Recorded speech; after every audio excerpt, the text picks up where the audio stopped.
A story we've been covering on Bridge City News is how the Federal Court of Appeal ruled that Alberta does have the right to turn off the oil taps to other provinces. Now, to discuss this in more detail is our legislative reporter and the Alberta correspondent for the National Post, Tyler Dawson.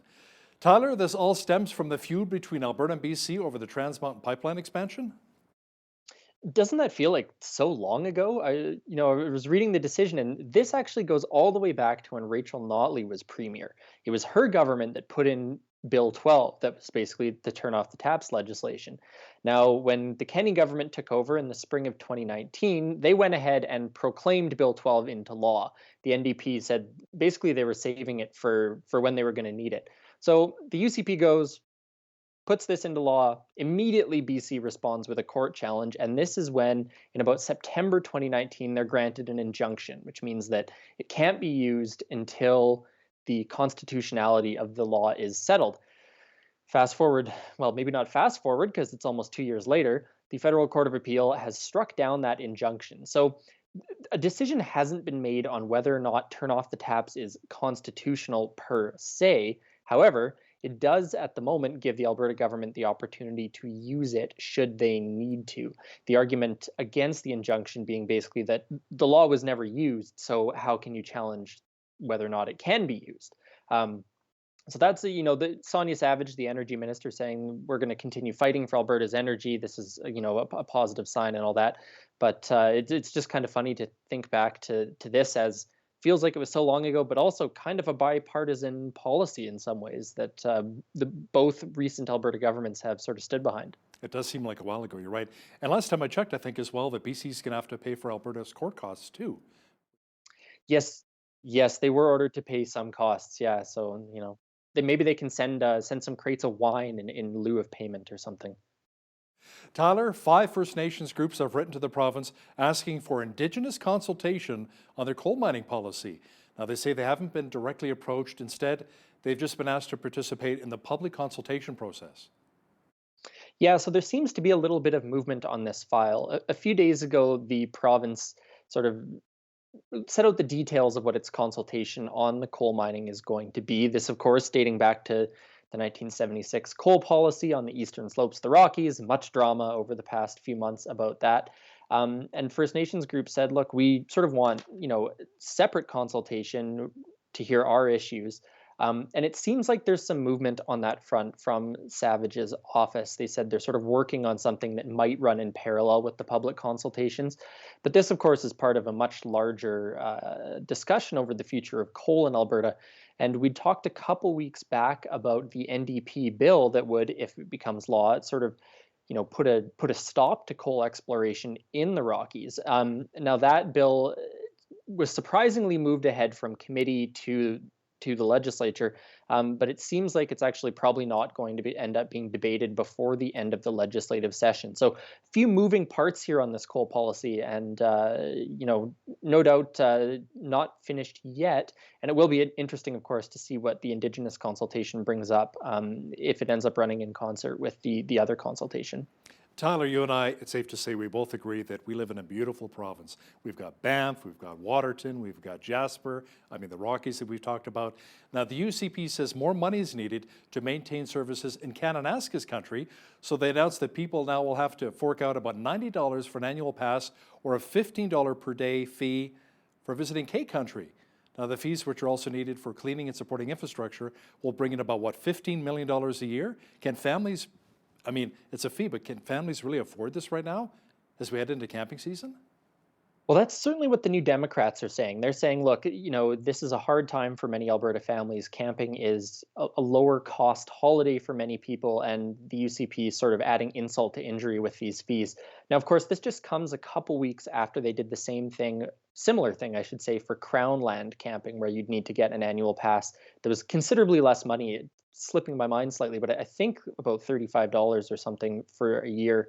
So yeah, $90 will get you in for the year. Now, that perhaps doesn't seem like a lot of money put up against a parks pass, however, which is about $140 for a year, gets you access to dozens of national parks around the country. So little bit of controversy happening there. There's also some sort of side controversy on this particular decision happening.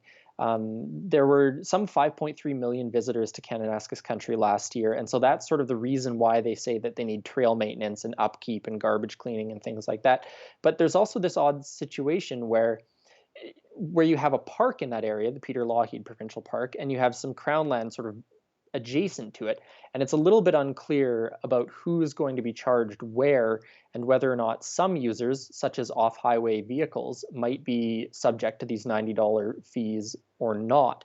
So, a little bit of figuring out, I suppose, for people who are planning to go out this summer to find out whether or not, their activities are going to be, within the boundary that they're going to need to pay for.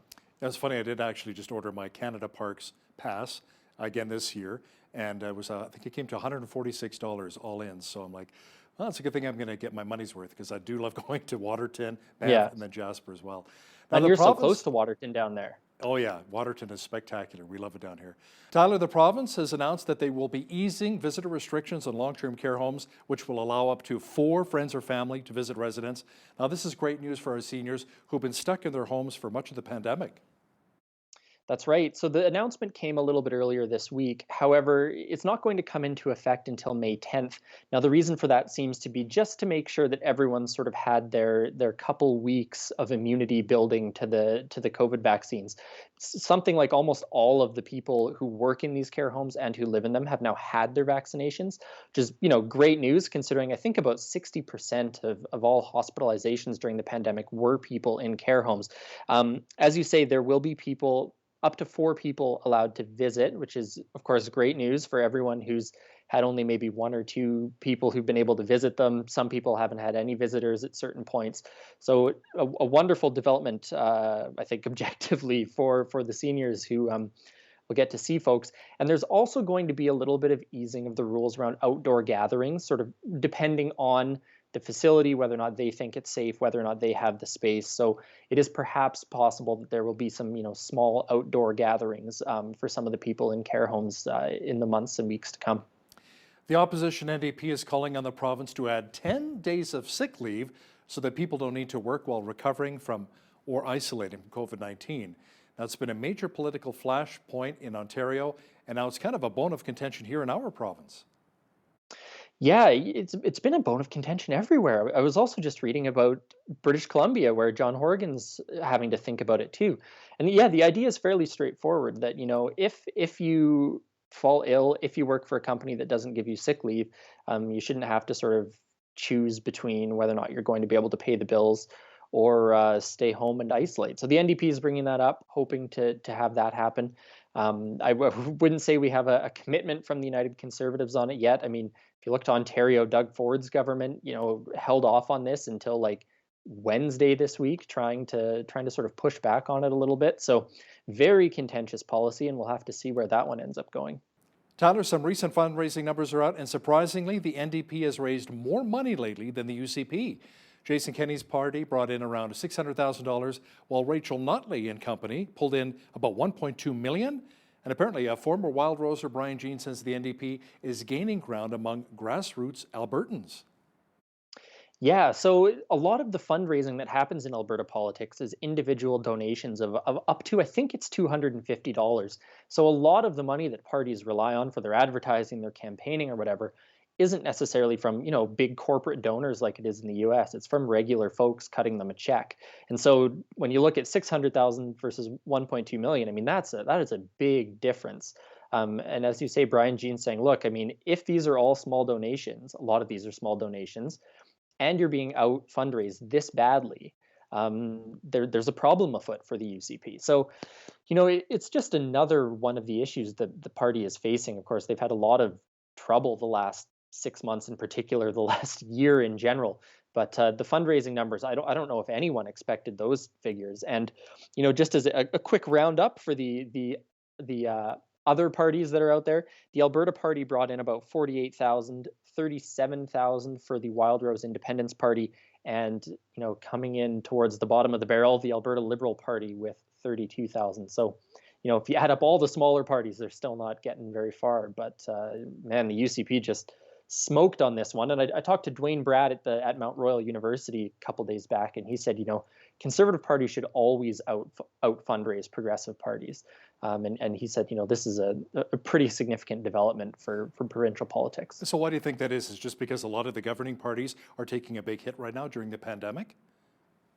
Yeah, I think there's a handful of factors. The first, of course, is the pandemic damage that's been done to the Kenney government. I think even internally they would say that's the case.